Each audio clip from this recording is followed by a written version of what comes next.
I'm Kenny Rice. Welcome to the Horse Racing Show. Thank you for either watching us on YouTube or tuning in and listening to us this week. Mark Casse will be on in just a few moments. He has Enforceable, who is the favorite in the Louisiana Derby being run on Saturday. And later on from the Daily Racing Form, their Eclipse Award-winning rider, Marty McGee.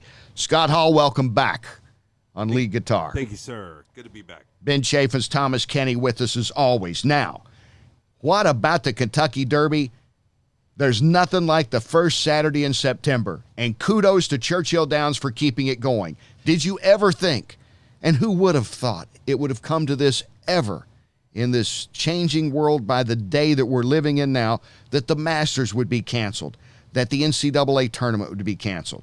Congratulations and compliments to everybody involved at Churchill Downs for working it out and still running the Derby. The Derby is more than a horse race. It is truly an event. They could not have run it in front of an empty crowd at Churchill Downs. And NBC Sports a big part of getting all that done as well. Will the Triple Crown still follow order? We'll talk about that. We're going to talk about Butte in horse racing. Is it being overdone? Mark Casse had a strong op-ed piece about that. It is the new norm in horse racing as well as everything else. Mark Casse up next on the Horse Racing Show.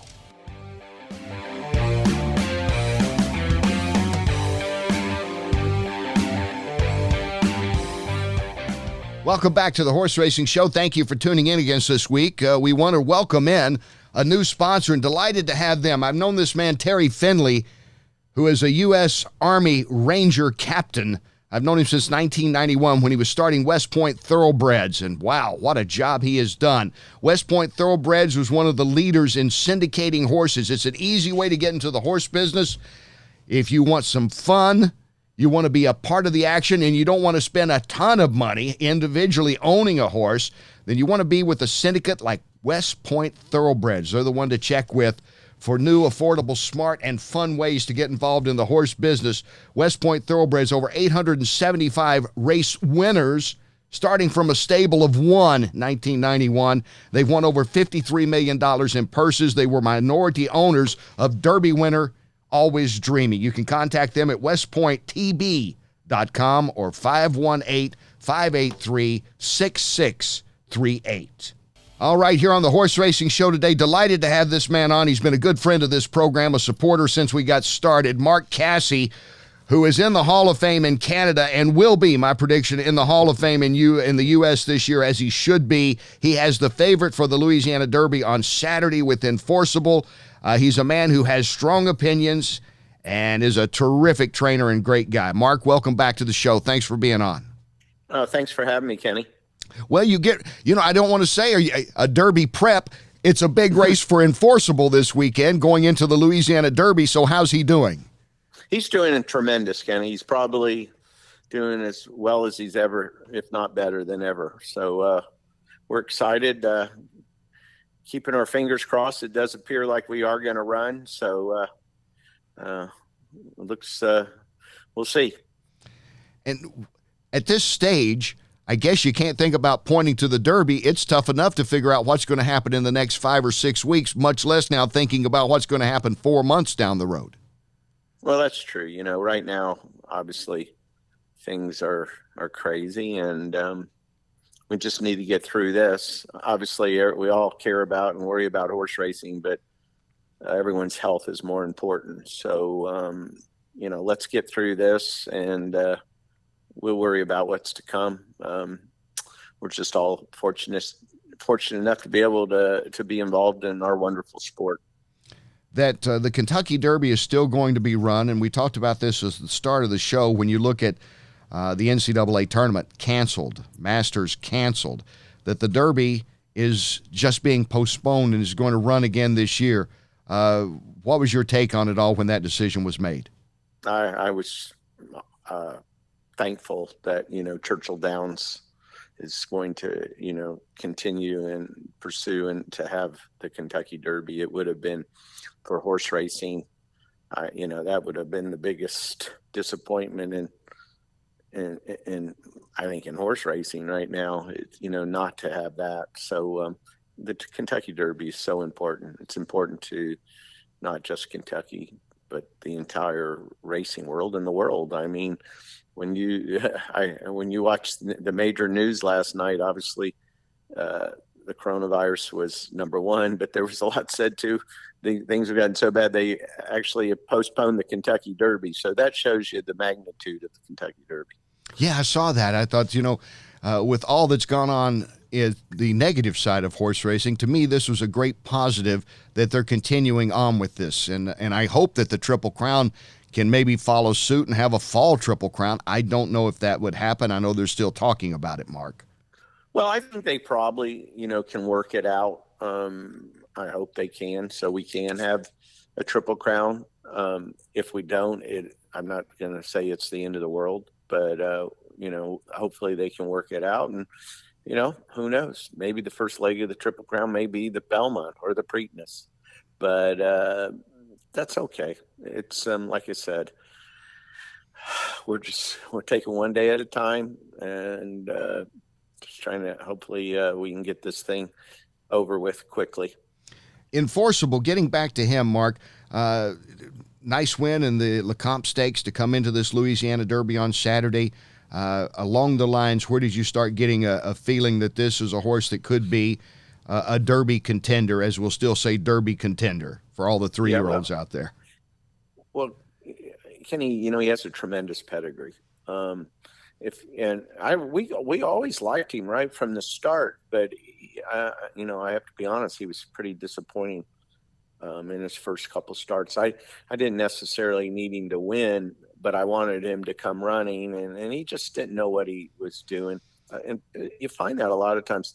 I like running my horses. I think Tappets, for the most part, even need to run more. It just takes them a little while to figure it out. I thought even when he broke his maiden, I still was like, I thought he was better than that. I guess maybe his race in the Breeders' Futurity when he was third, I said, well, that's pretty good. That he stepped up there. And then his race in the Jockey Club, I thought with a little better trip, he could have easily won the Kentucky Jockey Club. And that's when I said, to Mr. Oxley, we have a Derby horse. So to answer your question, that would probably have been the first time the Kentucky Jockey Club, when I said, this horse, I was looking because he was running against a lot of the horses they consider to be, top contenders. And like I said, I thought with a better trip, he could have won. So at that point in time, I started thinking, well, maybe. And I knew, he's one of these, how kids are, it was some mature earlier than others. And he looked like he was last year in November, I would have called him 6 foot, 140-pound teenage kid. Yeah. Now he's 6 foot and weighs 175 pounds. And I'm hoping by September now that he'll be 210 pounds and 6 foot. So, he's a horse that's continuing to thrive with training and get bigger and stronger. So, obviously we were ready and we were aiming for May, but we'll regroup and figure it out and head for September. We're talking with the outstanding trainer, Mark Casse. He has a Derby hopeful and enforcer who's the favorite for the Louisiana Derby on Saturday. And Mark, getting back to that, like you say, you're kind of in the same boat with all these trainers out there that thought they had a Derby contender. You're obviously getting ready and you've been training for this race. After this race is over, do you start thinking then about how to bring this 3-year-old who is a burgeoning 3-year-old? Do you still figure out a different path now and spacing races out? And I don't know if the Haskell or Travers becomes major Derby prep races this time around. Absolutely, Kenny. That's what we do as a trainer. If we're aiming for the Breeders' Cup, we usually, with the Breeders' Cup, we'll plan almost a year schedule.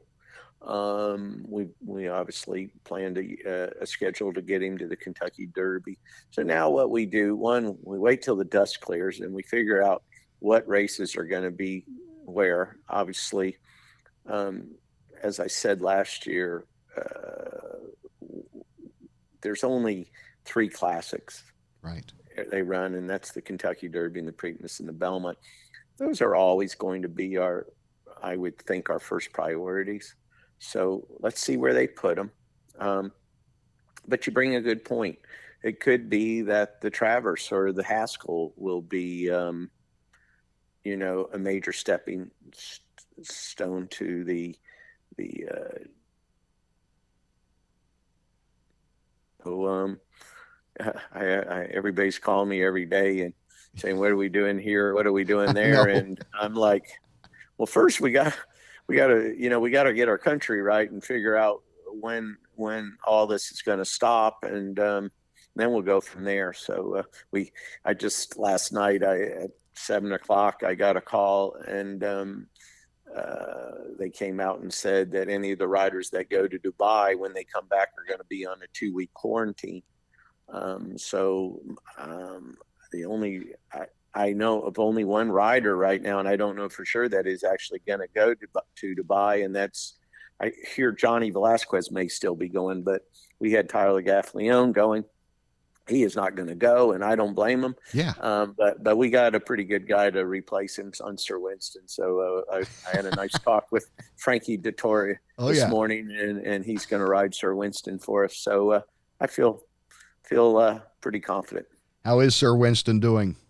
Sir Winston's good. He just arrived in Dubai. He likes it, and he's training exceptionally well. I expect him to run a very big race. And War of Will, your Preakness winner last year, your first American Classic, and such a wonderful horse. And you went through all three of the Triple Crown races, which I commend you for, to even have a horse that's able to go through, much less win a Triple Crown race. Yeah, I was proud of, going into the Belmont, just to have two horses that were able to compete in the classics I was quite proud of, and then to be able to win two of them with two different horses, was very satisfying for us and our team.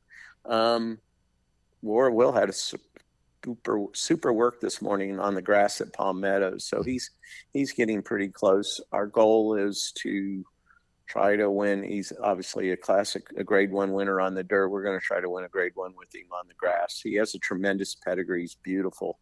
And he's going to make an outstanding stallion for somebody someday. We're talking with Mark Casse. We'll be back in just one brief moment to talk more with Mark about a strong statement he made in an op-ed just a few weeks ago. Stay with us.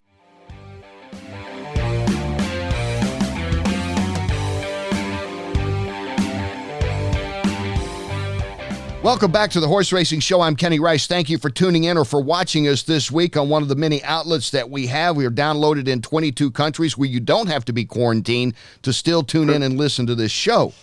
We've got Mark Casse with us. He is going to be in the Hall of Fame this year in the U.S. I predict that. He should be, of course, with War of Will and Sir Winston last year, winning 2 legs of the Triple Crown. A rare feat to do it with 2 different horses. He has Enforceable this week, running in the Louisiana Derby on Saturday, where he is the favorite. And Mark, I want to ask you about racing in front of no one. I mean, the stands are empty in Louisiana. They were at Turfway Park in Kentucky last week. Any different? Do you pay much attention to it when you walk out to the track? It's a little different, but you know what? Right now, it's just so important for horse racing, and there's so many people behind the scenes that they need this to go. And I mean, I'm sure now we have people watching that haven't ever watched horse racing just Right. so they have something to do.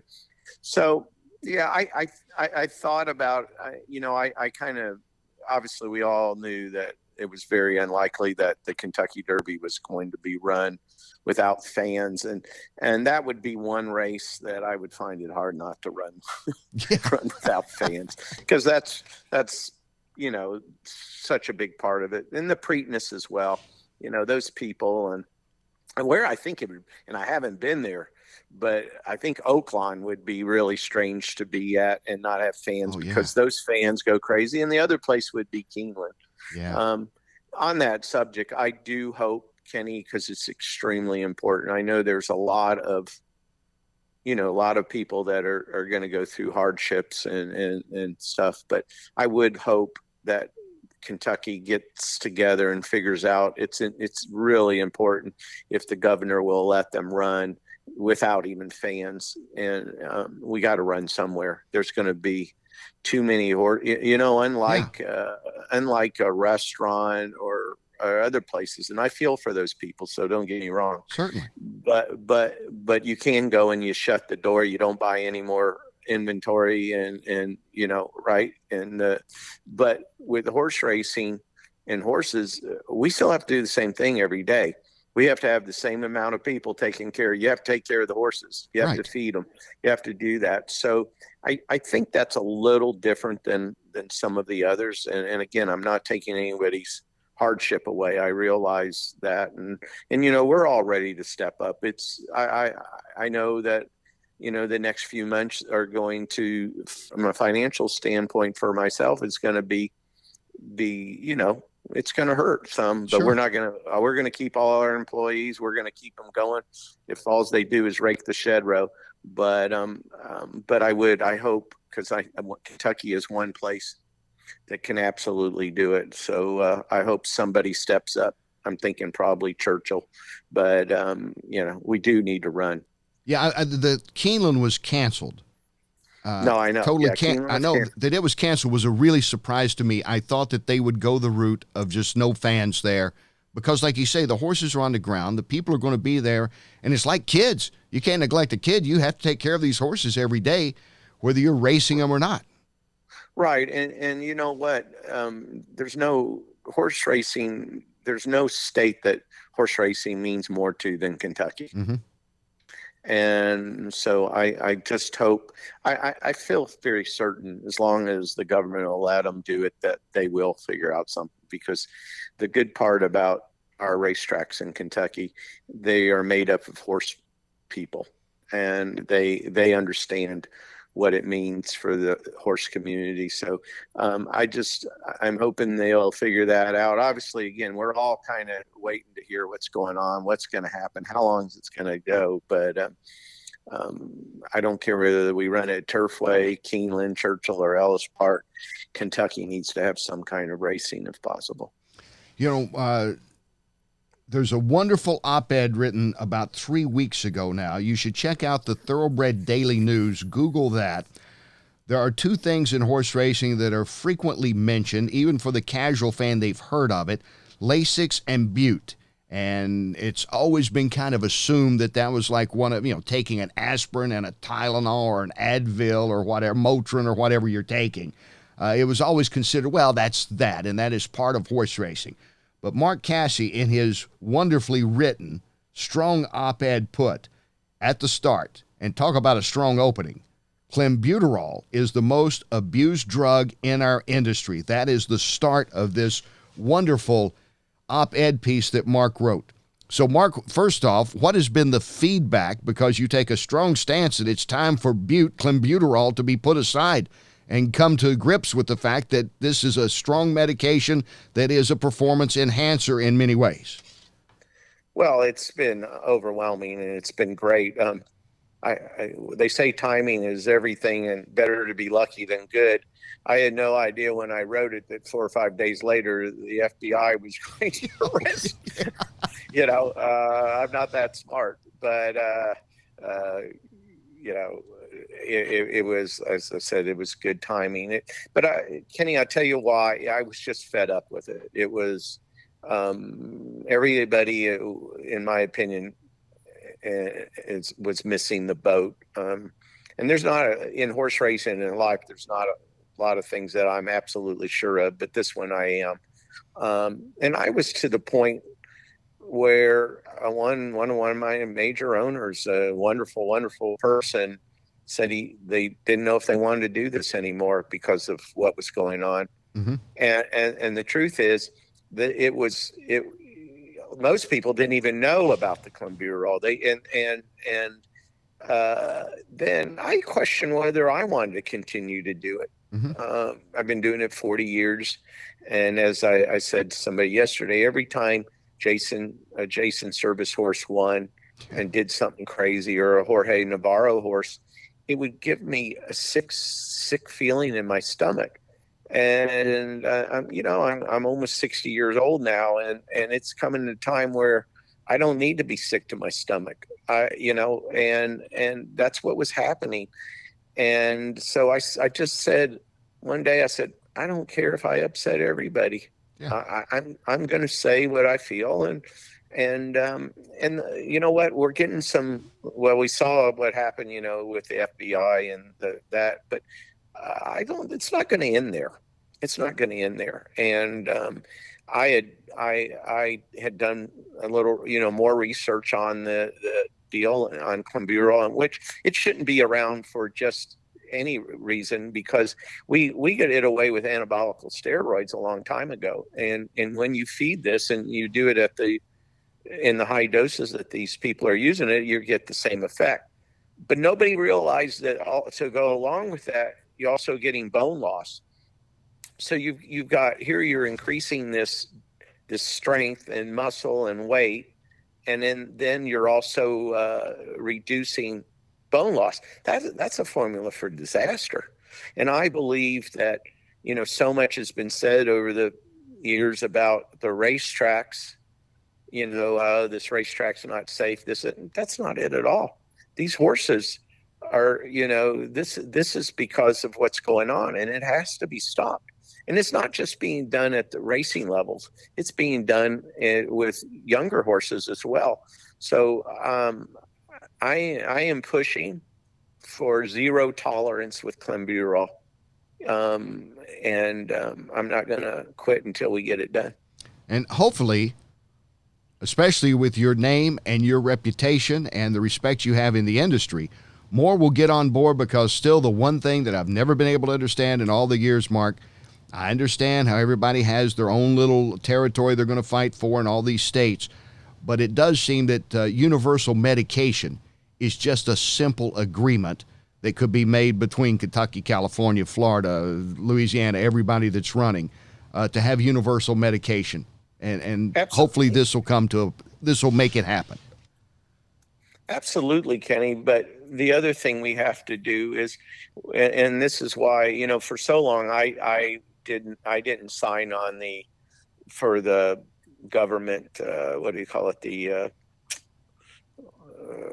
What we're going through with Congress. Yeah, the whole coalition thing and trying to get. Yeah, the coalition. And I didn't sign on it because, you and I have talked about it before. I am still and will always remain a believer that Lasix is the best thing for horses, because anything else, it's the most humane way to treat a horse for bleeding, and a lot of horses bleed, and it's not.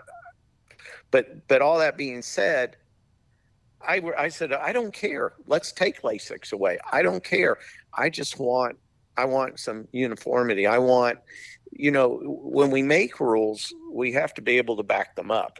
And then when somebody disobeys those rules, they need to be punished, and punished hard. And we got to make sure that our labs are, if we say that there is no clenbuterol, that they can pick it up and they can catch it.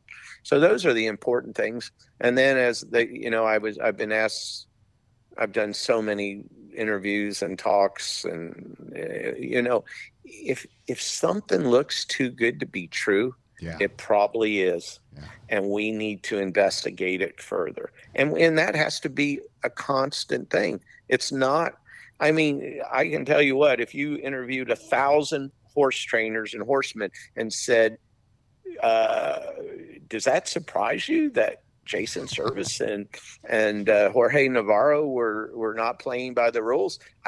You'd have a tough time finding anybody that said they didn't think so.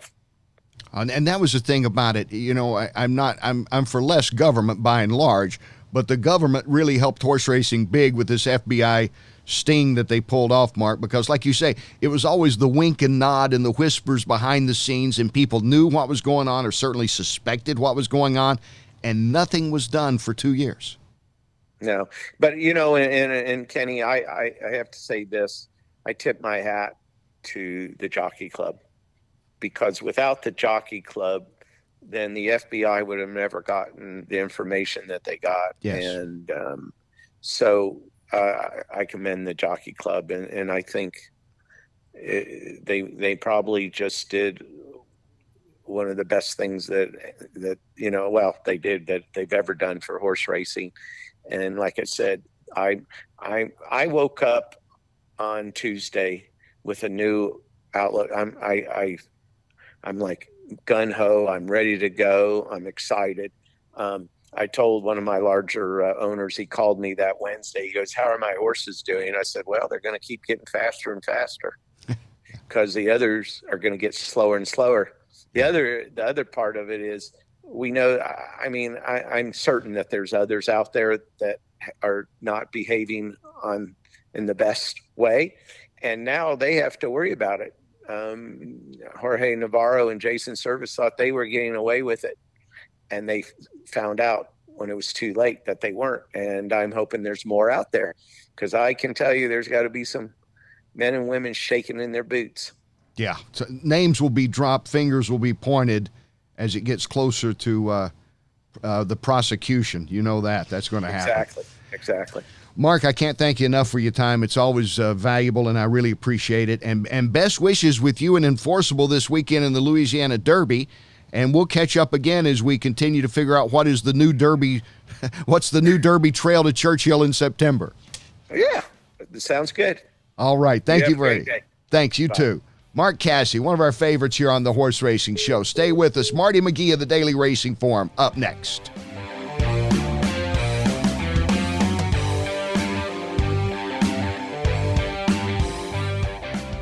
Welcome back to the Horse Racing Show. I'm Kenny Rice. Thank you for watching us on YouTube or tuning in to iHeart or Stitcher or listening to us at WVLK or 93.9 in Louisville. So we're glad you're with us. A lot to talk about today. We've got Marty McGee, the Eclipse Award-winning writer for the Daily Racing Forum. I have I've watched him at work. I have read many of his stories. He always has a great opinion and great insight, and what better time to bring on Marty McGee than right now with all that's happened this week. Marty, thanks for being on. Well, thanks for saying all that, Kenny. You know, I'm down here in Florida. I've been here since the day after Christmas, and things have kind of turned upside down here. I happen to have a beachside condo in Hollywood Beach, and that's where I am right now. And you look out there, and normally it's filled with people at this time of year, but not a soul out there. They've closed down the boardwalk. They've closed down the beach. Fortunately, horse racing continues. We're one of the few games in the world that's going on right now over at a couple miles away from me at Gulfstream Park. Let's just hope that stays intact. And, I think this is a great time for horse racing to keep emphasizing that point, especially when you consider they've closed Vegas, Marty, which I thought would never happen. But, they've shut down the casinos out there, and they were struggling with March Madness being canceled. They were struggling. They were taking like Russian hockey bets and whatever else you could find, a few obscure soccer leagues that were still playing. And I was telling friends, well, there's a horse race every day. It's the only, in the U.S., it's the only live sport that you can bet on right now is horse racing. It is. I mean, hopefully nothing untoward happens, but it is an outdoor game, Kenny, and there's no need for trainers and jockeys to be in close proximity to one another for any extended period. And I think that's why the government is allowing it to continue. I know, heard from one of the owners that the governor of New York asked one of the NYRA officials to please keep the game going because it's such a boon to the economy, which is hurting so badly right now. And let's just, again, nothing unfortunate happens that would make them change their mind on that. Probably nothing should surprise us given everything that's happened now. We're in unprecedented territory, uncharted waters, if you will. But the fact that Keeneland canceled their spring meet was a surprise to me. I thought it would go on being in Kentucky, in the place that loves horses, and maybe not have spectators, but the fact there's people at the barns that had horses coming in, and obviously the horses have to be taken care of daily, regardless of what else is going on out there, racing or not, they've got to be taken care of. I thought that Keeneland, and I'm not criticizing, that's just the decision. It's hard to criticize anybody in these uncharted waters, what you would do, but I really thought that would be the one meet that for sure would go on. I did too. I guess they're taking one for the team at large. It's just, Yeah. And then with the Kentucky Derby having been postponed from May 2nd to September 5th, that's another just huge thing that none of us are used to. None of we're going to have to get used to it. It's just this world's in a state of flux right now. That's for sure. I was glad that the Derby went on because, we talked about the Masters being canceled, the March Madness being canceled. All college basketball season ended without ever getting started, for what is a big $300+ million betting time out in Vegas. But the fact that the Derby's going on 4 months later, even, I give kudos to Churchill Downs and everyone that made that happen. Well, fingers crossed on that. Let's Yeah. hope that it's all subsided by then. This is my first year for doing Derby Watch with Jay Pribman, our weekly update of Kentucky Derby contenders in the daily racing form. And I think we might end up suspending it because now we're more than 5 months away still. Yeah. But you got to feel for a guy like Bob Baffert, who had 3 horses who really seemed like they were on target, those being Nadal and Authentic and Charlatan. It seemed like Bob had him surrounded for his 6th Kentucky Derby victory. And a lot of things, as you know, Kenny, can change in the thoroughbred world given a 5-month span like we're going to have. So it would not be surprising at all. Actually, it'd be surprising if it didn't happen, that the outlook for the Derby changed a whole lot from now in mid-March until we get real close to the race on September 5th. We're talking with Eclipse Award-winning writer Marty McGee of the Daily Racing Form, and you mentioned that you and Jay are doing the Derby Watch. It is certainly a whole different Derby trail right now because, as we know, like you say, 4 or 5 weeks out, you're still uncertain. Everybody hopes everything's going to go right. Now, I don't even know what the Derby trail will be. I mean, does something like does the Ohio Derby become a major Derby prep race down the road, or the Haskell or the Travers? Well, you would think that they would, that Churchill is going to try to utilize a lot of those races. I know that Oakland Park, they're supposed to run their Arkansas Derby on April 11th, which would be the standard 3 weeks before the Kentucky Derby was to be run. Well, they're talking about maybe shifting it toward the end of the meet on May the 2nd, which would have been Kentucky Derby Day, just to kind of make a logical stepping stone. So I think you'll see a lot of those things fall into place in the coming days and weeks, Kenny, in terms of just trying to get their arms around what they should do in terms of making this a logical Derby trail, again, uncharted territory for everybody. You feel, obviously, you mentioned like Baffert and the powerhouse stable that he had pointed toward Churchill Downs and what would have been the first Saturday of May normally. I kind of feel for a lot of these guys, too, out there, like John Sheriff's with Honor AP. I mean, he's won it before. Barclay Tagg, he's won it before with Tis the Law. Patrick Biancombe pops back up for the first time in years with Et Indian and Sol Volante.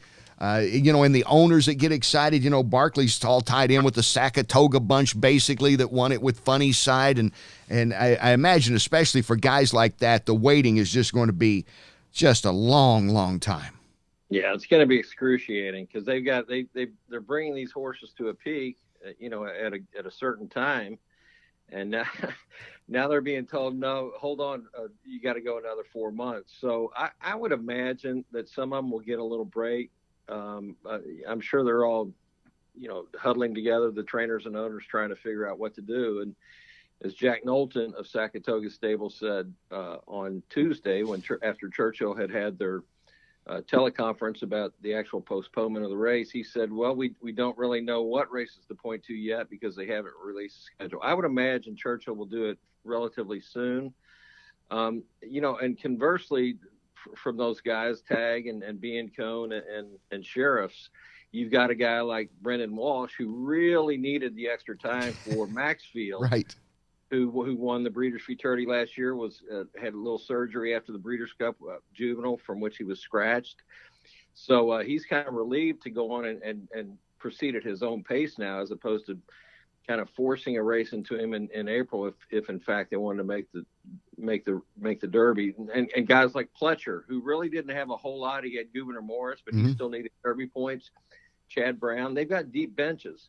They might have 3-year-olds come out of the woodwork who right now in mid-March you've never even heard of, but by midsummer they might really be coming onto our radars. And in some crazy way, this might actually benefit the 3-year-old crop. I mean, how many times do we see horses that run on the Triple Crown Trail, and are they still around? How many are still hanging in there when the late summer comes? Certainly they'll be paced out more. Maybe we'll have some really competitive 3-year-old races down there where we'll have deeper fields trying to be positive about all this. Yeah, I'm sure. I mean, I'm sure you've seen, Kenny, those stats whereby the horses that ran in the Derby or Preakness and really were kind of rushed into those races were never heard from again. Right. But, given that, nobody wants to do this again. We want to have it on the first Saturday of May, just like it's always been, so we can have our mint juleps and our hats and everything else. That's right. When we come back, are we going to have a Triple Crown in the order of Triple Crowns as we know it? We'll talk more with Marty McGee of the Daily Racing Form when we come back here on the Horse Racing Show.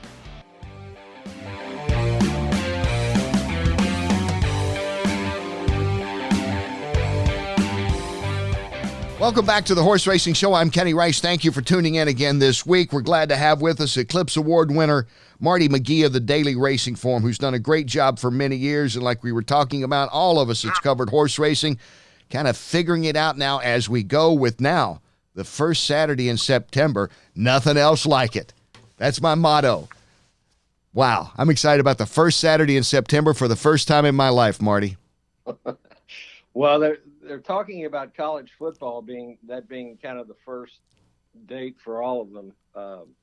Some of them open in late August, but on the whole, the first game of the season is usually that first Saturday of Labor Day weekend. So, I mean, you're going to have that conflict.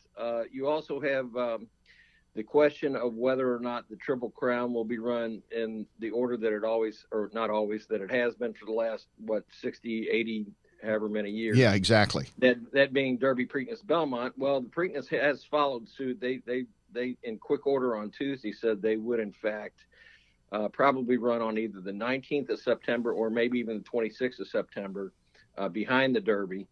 Belmont, however, and this is probably, and you know more about this stuff than me, Kenny, it's probably a TV thing with NBC. Mm-hmm.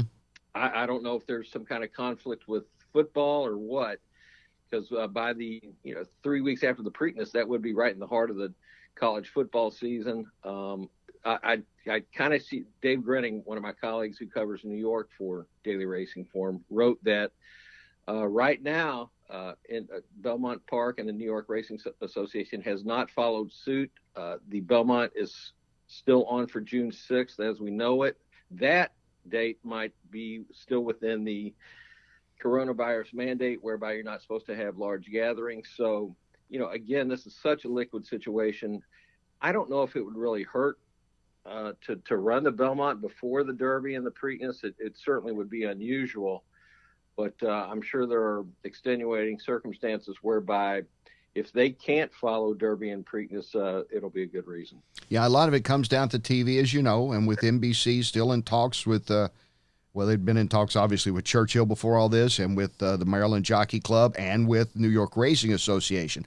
I think even going into it before Churchill made their announcement, that Belmont was, I won't say adamant, but they were kind of sticking to this June 6th date, regardless of how everything else has turned out. Because, as you know, it's like mini Breeders' Cup Day with the Grade 1 races that they have in addition to the Belmont Stakes. And many years, the better races are races that aren't the Belmont Stakes, that they kind of want to still stick with that if at all possible. That's true. One thing that was left unsaid from the Churchill teleconference yesterday, what do you do with all those accompanying stakes that were run alongside the Oaks and the Derby? Yeah. And my understanding, they too will be run September 4th and September 5th, which really, down here at Gulfstream, I mean, I've been down here almost 3 months now. These guys point for the Keeneland preps into Derby weekend, and that's all out the window now too. So this coronavirus thing has really wrought havoc with racing, and but still, I saw Baffert yesterday, Kenny, on a video clip with our friend Fred Cowgill. Yeah, he was so gracious about the whole thing. He says we're just horse races, in the grand scheme of the world. And I just thought the way he talked about it was really nice. And I think that's about all anybody can look at. It's hard to criticize anything. I never thought the Masters would be canceled. I never thought Keeneland's spring meet would be canceled. I never thought March Madness would be canceled. But then again, I never thought restaurants and bars and salons and theaters and everything else would be closed for a period of time. So, it's the time we live in, the adjustment to be made. And let me ask you, you think if this would, in a hypothetical, the Belmont's still going to follow order, and it's going to be after the Derby, obviously the September 5th, and then middle of September will be the Preakness. If they shoehorn it in there, and they could get it in by, I think, October 10th, it would still be a month out from the Breeders' Cup at Keeneland. It's scheduled, obviously, for the early part of November. Would that be a possibility? Would that detract any trainers, you think? And we're talking 3-year-olds here, obviously, with the Belmont. Yeah, I don't know about that. We'll have to cross that bridge when we come to it. But the Keeneland has the Breeders' Cup on November 6th and 7th, which, by the way, follows the presidential election. That's kind of a big deal, right?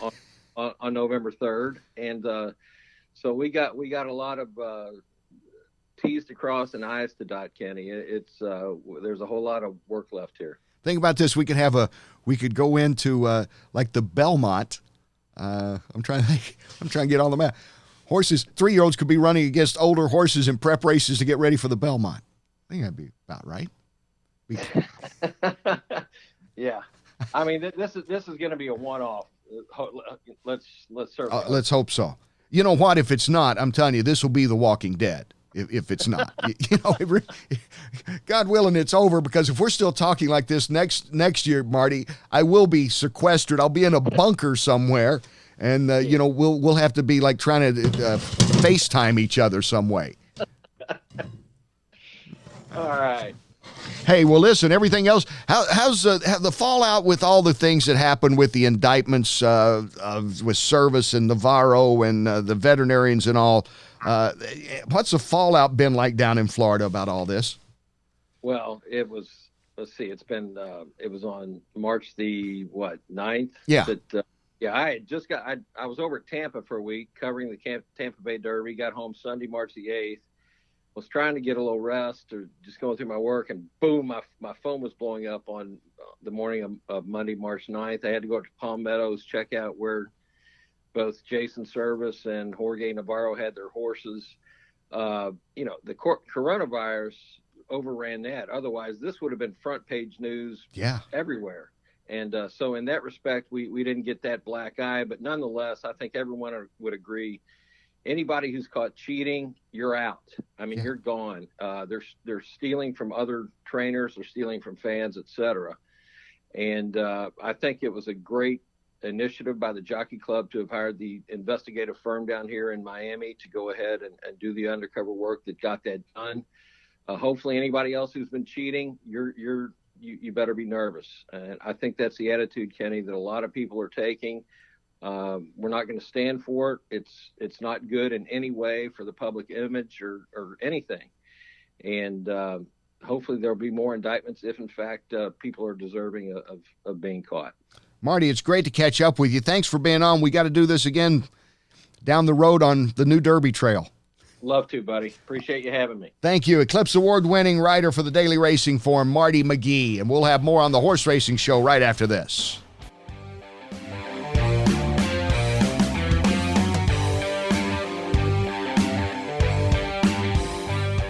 Welcome back to the Horse Racing Show. Thanks for your time again this week. Thanks to Mark Casse getting ready with Enforceable in the Louisiana Derby on Saturday, and to Marty McGee of the Daily Racing Form.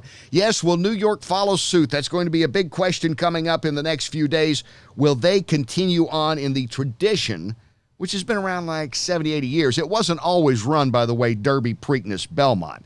It may not be that way again. The Preakness is going to follow suit and be on in mid-September. We'll have to wait and see as the Belmont. It is a very fluid situation, as are most things these days. Above all, we hope that you and yours are safe and sound and take care of yourself during these very trying, uncertain times. And just remember, horse racing is still out there running. It's the only live U.S. sport you can bet on right now is horse racing. There, I just did a promo for horse racing. They didn't even ask me.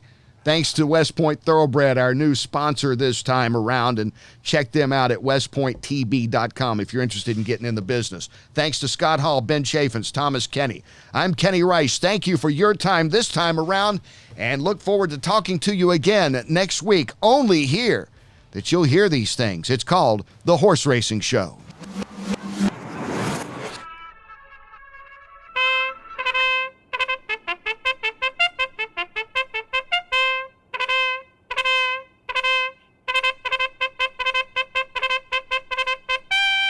Wow.